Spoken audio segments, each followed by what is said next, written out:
It is the most sensational archaeological discovery ever made.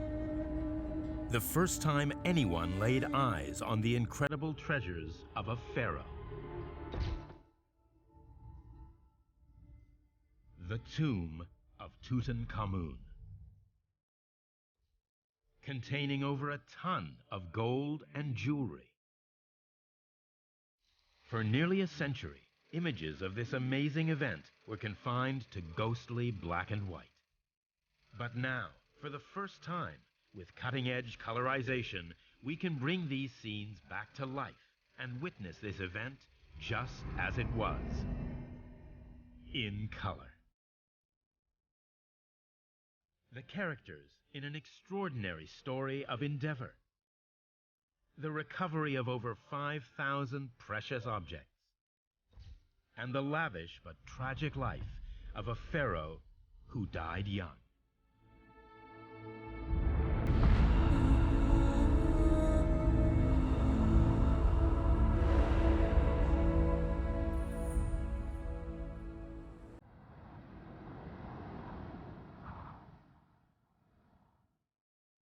The Valley of the Kings.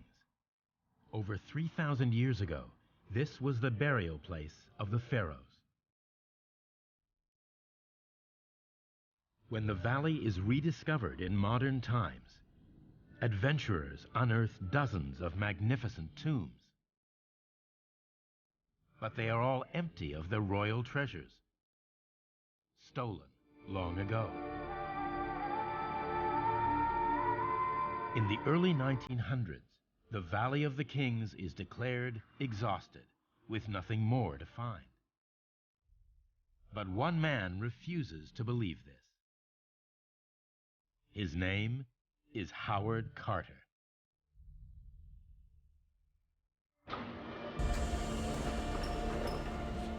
The secrets of how this English archaeologist found Tutankhamun's tomb are held here, in Oxford, England, in the vaults of the university's Griffith Institute. Since Carter's death, the university has held his personal papers. Carter kept detailed records, and this incredible collection includes his diaries, maps, plans of the tomb,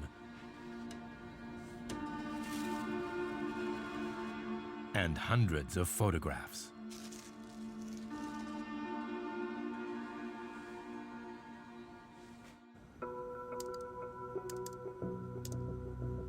To bring Carter's quest to find King Tut back to life, we're using the latest cutting-edge colorization techniques. Paris-based art director Samuel Francois Steininger and his international team is famous worldwide for transforming historical black and white film and photographs into color, and with unparalleled accuracy. I truly believe that to understand history, the people and the events of the past should be real to us. Our ambition always, with black and white photos or film, is to put back the colors, to make historical characters feel real, and to make events feel like they happened yesterday. Even colorizing this simple photograph of the young Howard Carter takes days of research into contemporary fashions and colors.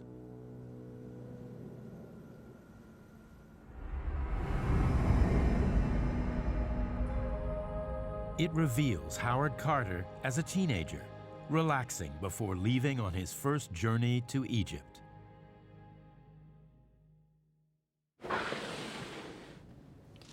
In 1891, Howard Carter, still just 17, lands his dream job as an artist, copying the painted reliefs in Egyptian temples and tombs.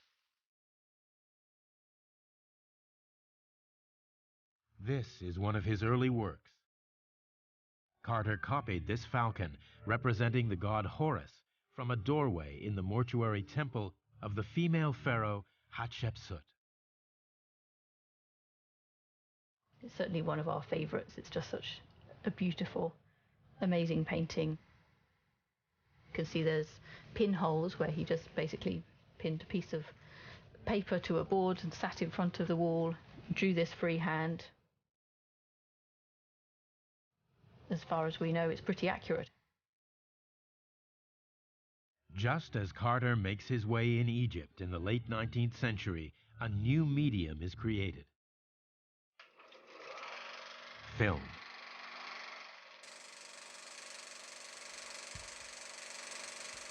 This footage from the 1890s of camels carrying animal feed is amongst the earliest film ever recorded in Egypt. Colorizing still photographs is already challenging, but Sam's team faces an even tougher task to do the same to film. With film in particular, you face a number of difficulties. Footage is often damaged, dirty, scratched. The original frame rate can be different from film today. All these issues we need to fix before we can even start adding the color.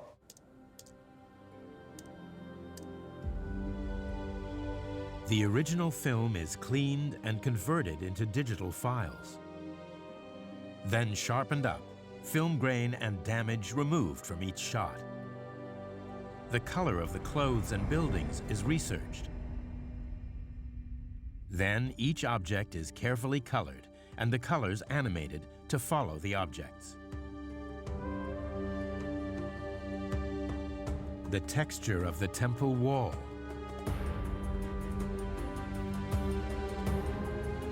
the light on people's clothing and their faces. Gradually, the Egypt of Howard Carter's time comes to life.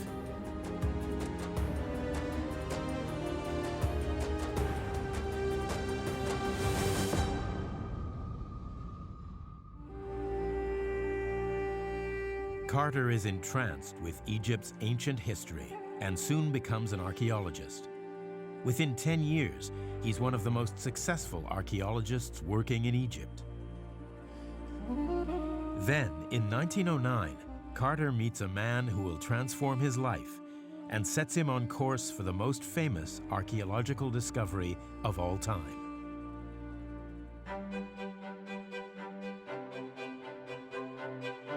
This is Highclere Castle, location of the TV series Downton Abbey.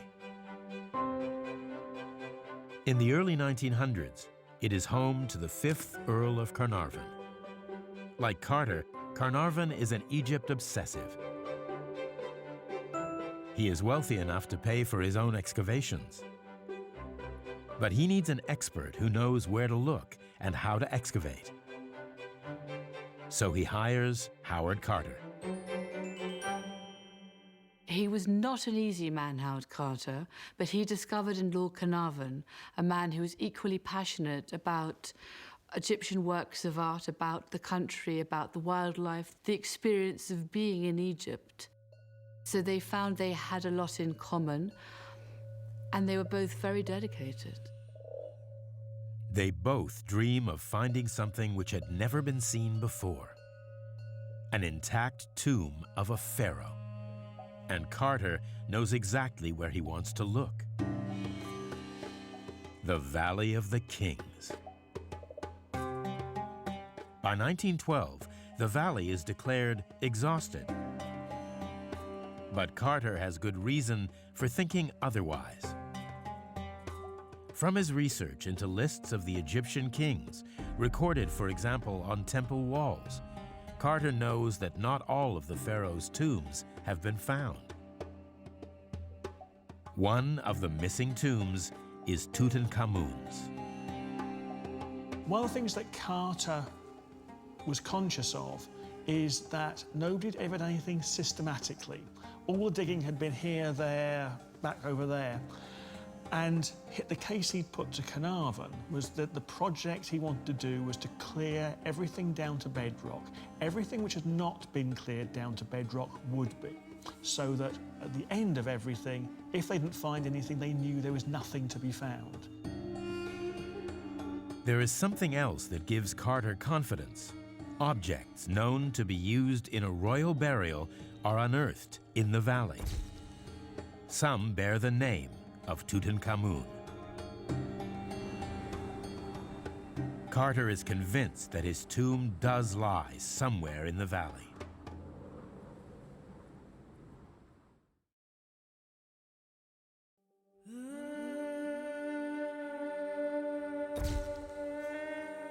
In 1914, Carnarvon decides to back Carter's hunch to excavate in the Valley of the Kings.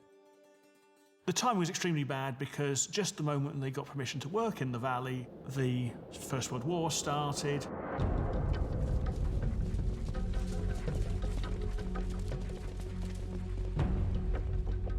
Troops arrive in Egypt from across the British Empire, preparing to fight.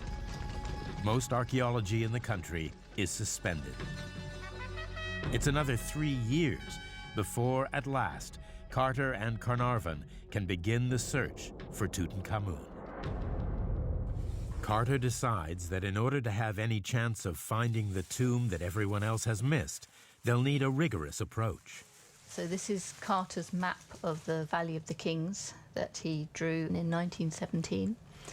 So he's drawn a section of the valley, and then he's divided it up into grid squares, and the idea was that they dug down to bedrock in every square so that they could be sure that they weren't missing anything.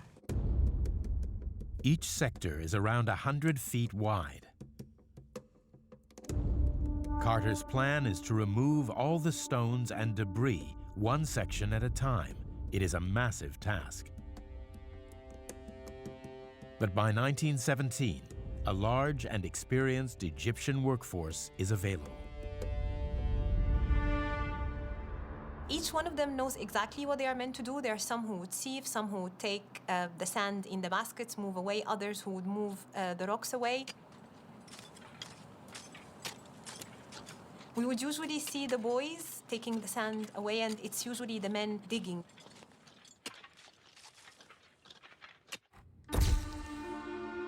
Carnarvon employs hundreds of men and children. They remove thousands of tons of earth and stones. But by 1922, after 5 exhausting seasons, they have found virtually nothing.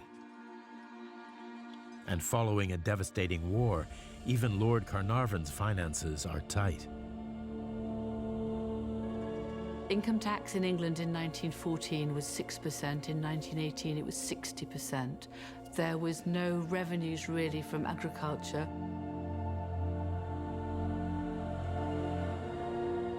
In June 1922, Lord Carnarvon was reviewing his overdraft, and he had said to Howard Carter, I can't continue to finance these concessions in Egypt. It could spell disaster for Carter's excavations. With just 2 sectors left to explore, he begs for one more chance.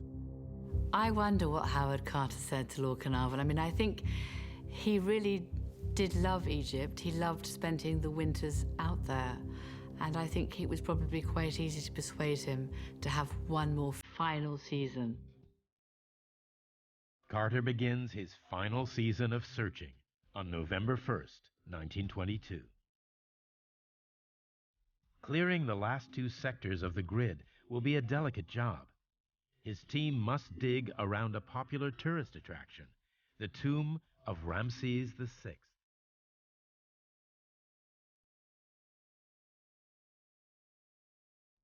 And excavate and clear the remains of ancient huts left by the builders of Ramses' tomb.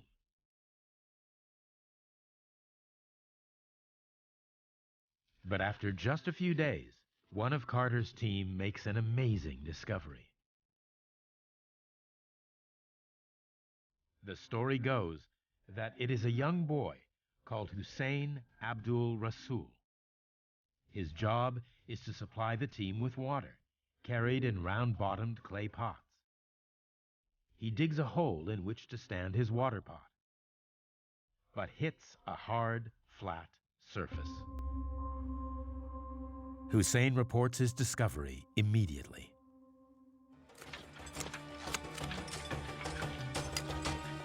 As the team starts carefully removing rocks, they reveal a flight of steps descending deep into the bedrock. At the bottom of the steps is a blocked entranceway.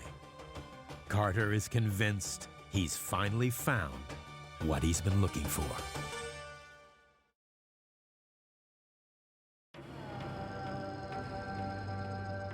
Howard Carter is sure that he's discovered a tomb in Egypt's Valley of the Kings. He immediately sends a message to his financial backer, Lord Carnarvon, in England. And Lord Carnarvon opened it, and it was a telegram for Howard Carter saying, "At last have made wonderful discovery in Valley. A magnificent tomb with seals intact. Recovered same for your arrival. Congratulations."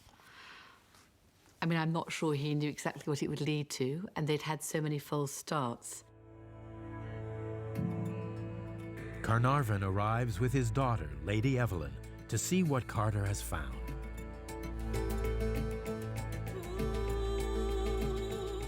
Carter takes a quick photograph, and we can now see it in color for the first time in a century. What we've got here is what Carter saw when he got down to the bottom of this cleared stairway. This is a sealed wall, a wall which has been covered over with mud, and then impressions have been made in it with oval seals, each of which contains an inscription. And one of the things in that inscription was another oval called a cartouche, which is what an Egyptian king's name was written in. From the hieroglyphs in the cartouche, Carter reads the name of Tutankhamun. That confirmed a long-standing hunch, because one of the things he'd been saying to Carnarvon, we know there must be another tomb which hasn't been found. And of the options, Tutankhamun seems to be the hottest one. He was able to stand in front of this wall, and he could know he was right. Carter's research had convinced him that the tomb was in the Valley of the Kings. But there's something he wasn't expecting. The left side of the doorway looks like it's been broken and sealed up again. It's evidence the tomb has been entered before. In ancient times, tomb robbers probably broke in, and the door was patched up afterward by the priests. Carter's team nervously breaks the door down. All they find is a passageway packed with more rubble. As they worked in through the rubble-filled corridor, it was clear that the robbers had certainly penetrated quite deep into the tomb. The question was exactly how far they'd gone and what damage they'd done at the other end. On November 26th, they finally reach a second doorway.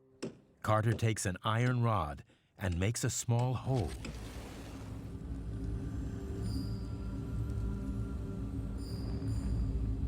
With trembling hands, I inserted the candle and peered in.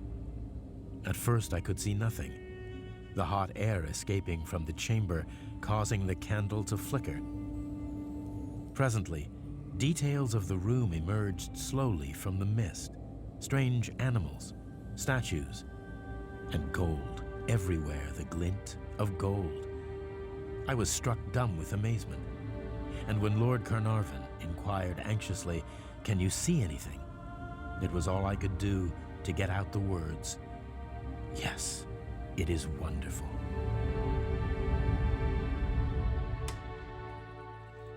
No one in modern times has seen inside an intact pharaoh's tomb. The incredible experience is captured in fantastic detail with black and white photographs. Now, with colorization, we can see this extraordinary discovery just as Carter would have seen it.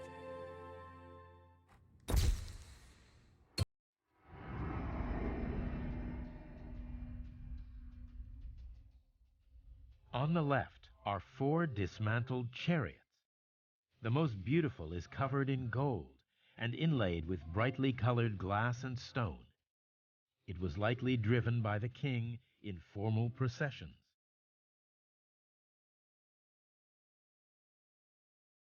Through the pile of chariot parts, colorization reveals a wooden painted bust of Tutankhamun peeking through. On the wall in front of them, 3 gold-covered ritual beds. One is in the form of the mother goddess Taweret, with the head of a hippopotamus. Taweret protects the sleeper, the dead king, and assists in his rebirth in the next world. Another bears the head of a cow, the goddess Mahetweret. Many of the objects are connected to the king's death. Underneath the bed, there's a pile of oddly shaped wooden boxes. They contain offerings of meat and poultry to sustain the king on his journey through the afterlife. There are unguent vessels, exquisitely carved from Egyptian alabaster. Other objects were surely used by Tutankhamun during his life, such as this child's chair in ebony, ivory, and gold.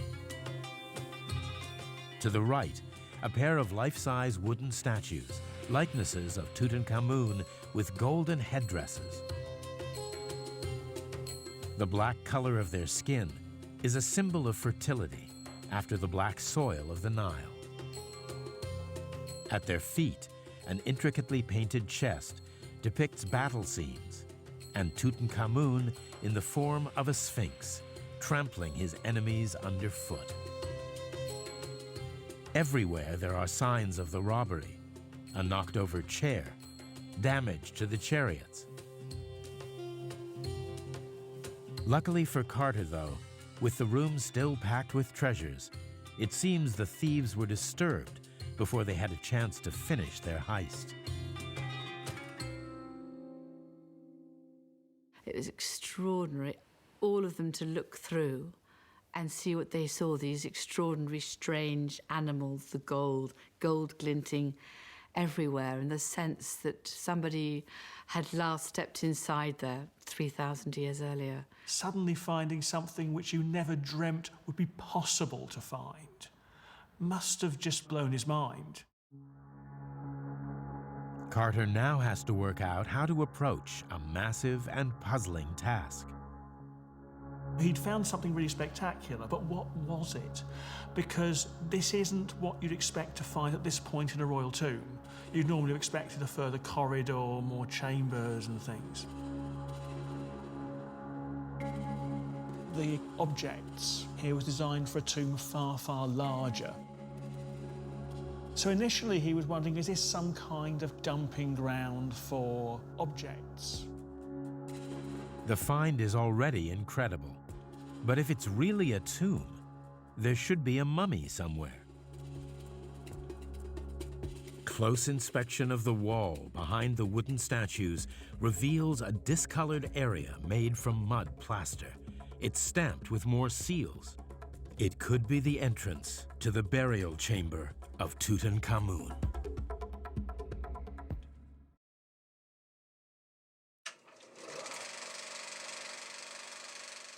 It's like nothing the world has ever seen. A few precious moments are caught on film of treasures emerging from Tutankhamun's tomb after 3,000 years. Now, for the first time, we can transform these back into color.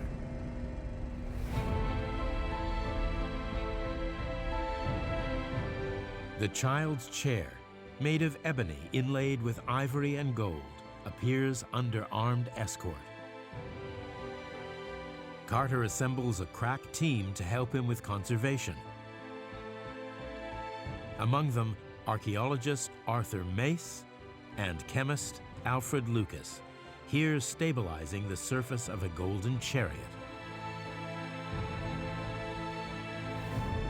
The change in atmosphere from the tomb to the desert air makes some objects crack, needing to be stabilized with paraffin wax. Here they clean one of the gold and black painted wooden statues of Tutankhamun, delicately removing dirt with an air puffer. Then the objects are carefully packed and loaded onto railway trucks. It takes 50 men to push the trucks by hand. The first leg on the long journey to Cairo.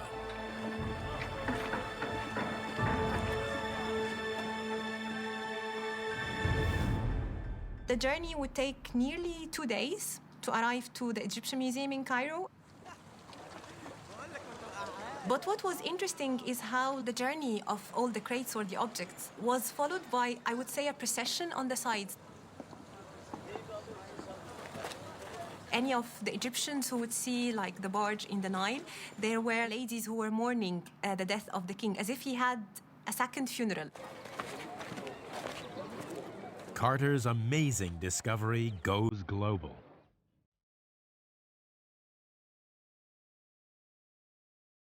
The discovery of the tomb comes at the perfect moment. The world has been involved in a massive global conflict.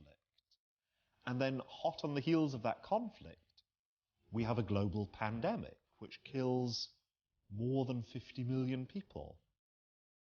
And then suddenly, there is good news from the ancient world. Is exciting, is engaging, is thrilling, and everyone can get on board with it. Lord Carnarvon, Carter's backer, is besieged by reporters, hungry for details. How do you deal with it? You simply cannot manage, the press from America, from England, from South Africa, from Australia, from Japan. So he ended up choosing the Times. Carnarvon quickly agrees to an exclusive deal with the London Times. Which meant that all the rest of the press, and particularly the local press, felt that they were being hard done by, they were being shortchanged. As excitement about the tomb spreads across the world, Egypt becomes a major tourist destination for rich Westerners. Many take home movies, which we can now bring back to life with color.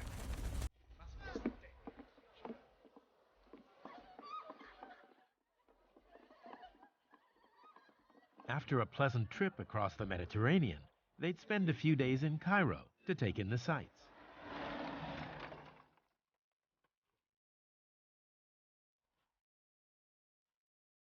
They might even climb right to the top of the Pyramid of Khufu.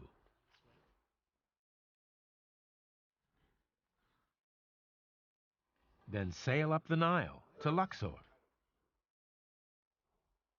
to visit the temples and other sites, such as the towering colossi of Memnon.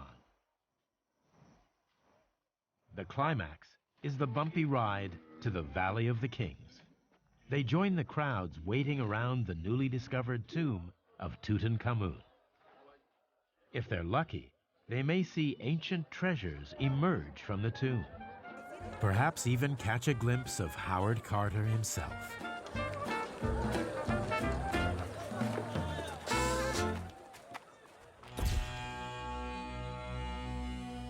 It takes 2 months to clear the first room of some 700 objects.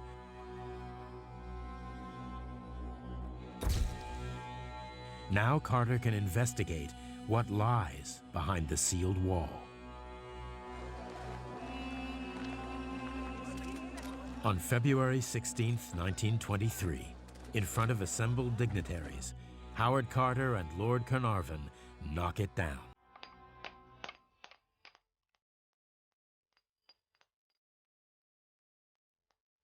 As the dust clears, they see a dazzling screen of gold and blue. Part of a shrine in a room with vividly painted walls. Now there's no doubt. It is exactly what they dreamed of. The king's burial chamber. Carter makes his way around the shrine, and discovers a gilded doorway. But it is already open. Could the tomb robbers have removed the king's body after all? He tentatively looks inside. There is a second door, but its clay seal, imprinted with the name of Tutankhamun, is still in place. Carter himself describes what happens next in an early recording for the BBC. But when we came to a golden shrine with doors closed and sealed, we realized that we were in the presence of the dead king. Breaking the seal reveals yet another shrine, and another. In total, there are 4 shrines, each within the next.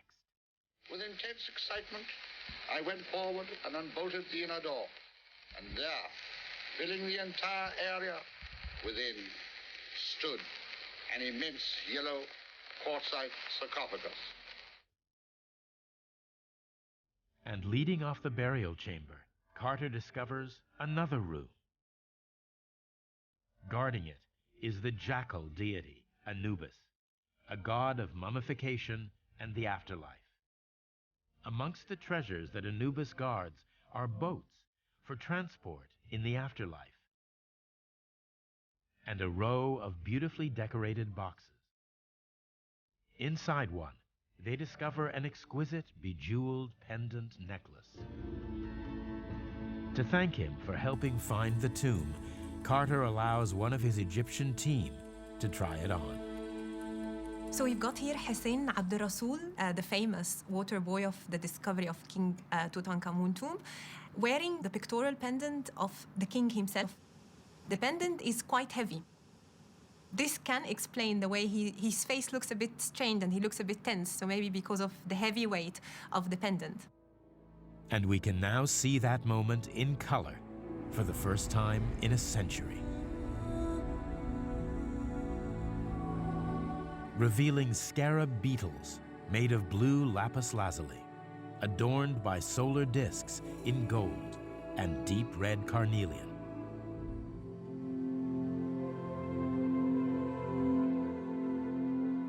Every new discovery amazes the watching world. But before Carter can reach Tutankhamun's mummy, tragedy strikes.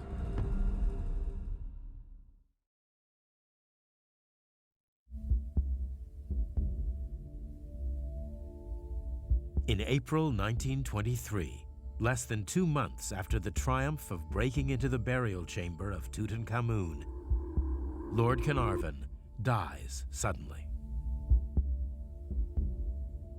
The death of Carnarvon was a tragedy for the whole process. He was bitten by a mosquito on the face, and what he should have done was simply not shaved for a few days while it healed. I think the stress and the pressure, he had no rest. That definitely compromised his health. He cut himself shaving, and in a sense, he was so tired and forgetful, he forgot to put some iodine on it. And, you know, it did, in the end, lead to his death. The cut becomes infected. Carnarvon develops sepsis or blood poisoning and dies. For a hungry press, starved of information, this is irresistible. The curse almost certainly comes from the exclusive deal with the Times of London, because we have journalists standing about outside the tomb with nothing to report, and 2 of those journalists would appear to have developed this idea between them. And the curse is, death will come on swift wings for he who disturbs the tomb of the king. The curse of Tutankhamun is totally made up, largely to sell newspapers. For years after, every time one of Carter's team dies, it's blamed on the curse. For Carter, Carnarvon's death is a devastating personal blow. Howard Carter, who for a month more or less went into complete mourning. And he was not, and never really had been, best suited to the role of a diplomat. That was Lord Carnarvon. Nor did he know all the Egyptians and the ministers of state, who Lord Carnarvon did know. So that's where there was a little bit of difference. All Carter can do is what he always does, and get back to work. To reach Tutankhamun's mummy, his team first removes the entrance wall to the burial chamber. Then carefully raises the gilded roof of each shrine. And finally, removes the surrounding gilded screens. And now, at last, Howard Carter can look inside the sarcophagus.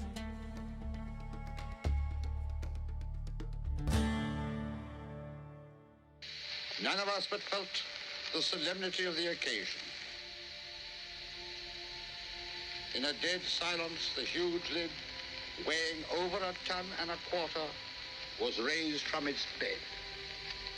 Light shone into the sarcophagus, but the contents were completely covered by linen shrouds. But as the last shroud was rolled back, a gasp of wonderment escaped our lips. So gorgeous was the sight that met our eyes.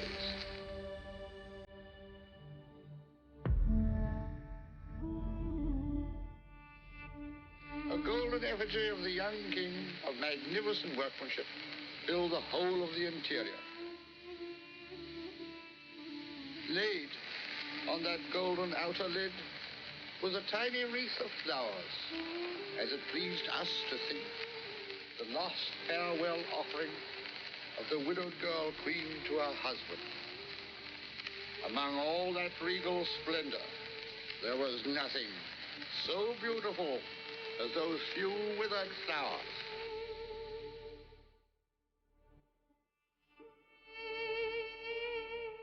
Carter now prepares for the climax of the excavation, the opening of the coffin itself. But before he can start, trouble is brewing.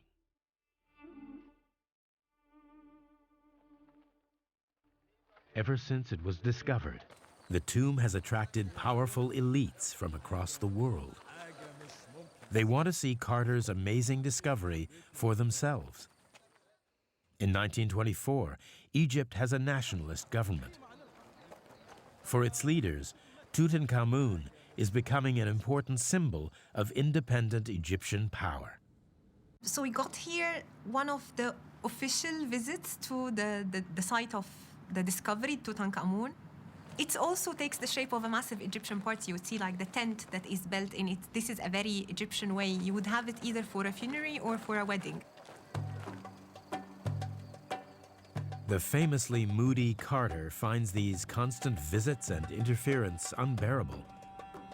There is an argument with the authorities. Carter and his team walk out. Work on the tomb is suspended.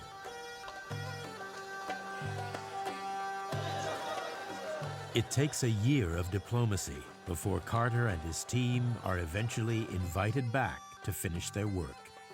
And finally, they hope, come face to face with Tutankhamun.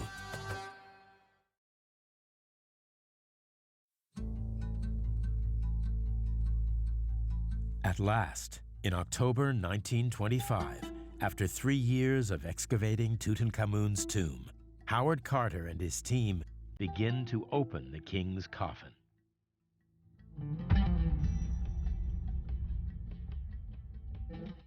Lifting its lid exposes another shroud.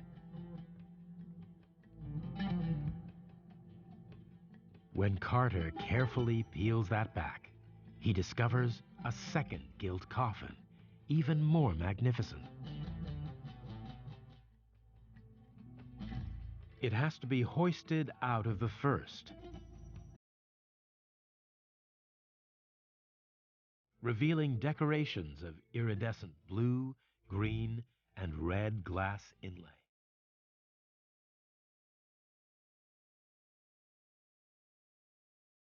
And inside that, a third coffin. But this one is covered with a thick, black, perfumed, resinous material.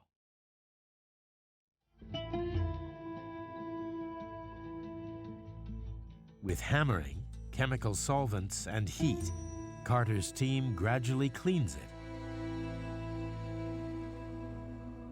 What this reveals is incredible.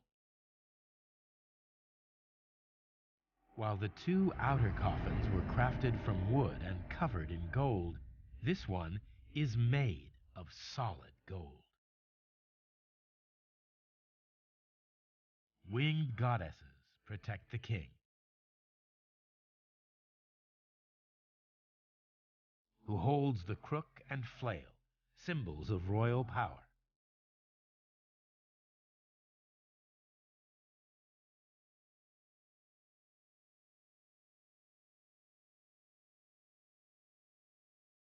It takes 8 men to lift its lid, to reveal the most incredible sight of all.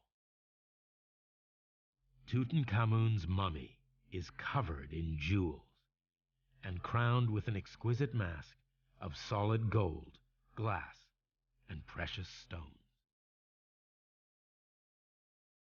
And colorization really brings out something. There is this amazing helmet mask of solid gold inlaid with glass. There's this great scarab on its breast. There are gold hands. There are inlaid strips with magical formulae all over the whole thing. Nobody had ever seen this before. A pharaoh laid exactly as he had been by the priests 3,500 years ago. The image of the gold mask shoots around the world, but nowhere is its impact greater than in Egypt itself. This was a very highly emotional moment in Egypt. The discovery was used as a reassertion of the Egyptian identity and a proof of us being the descendants of the ancient.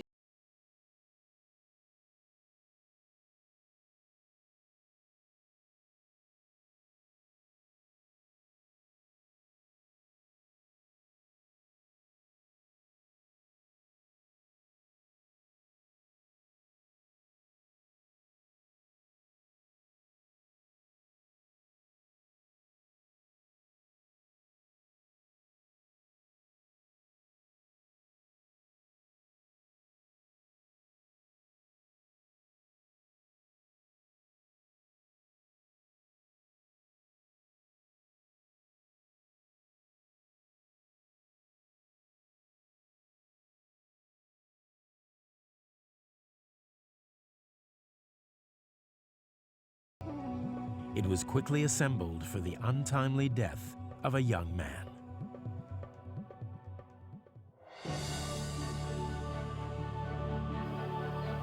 A century later, the power of Tutankhamun is as strong as ever. It's thanks to these exquisite, personal, and lavish treasures of his tomb. But also to Howard Carter, who stopped at nothing in his quest to make this unique discovery.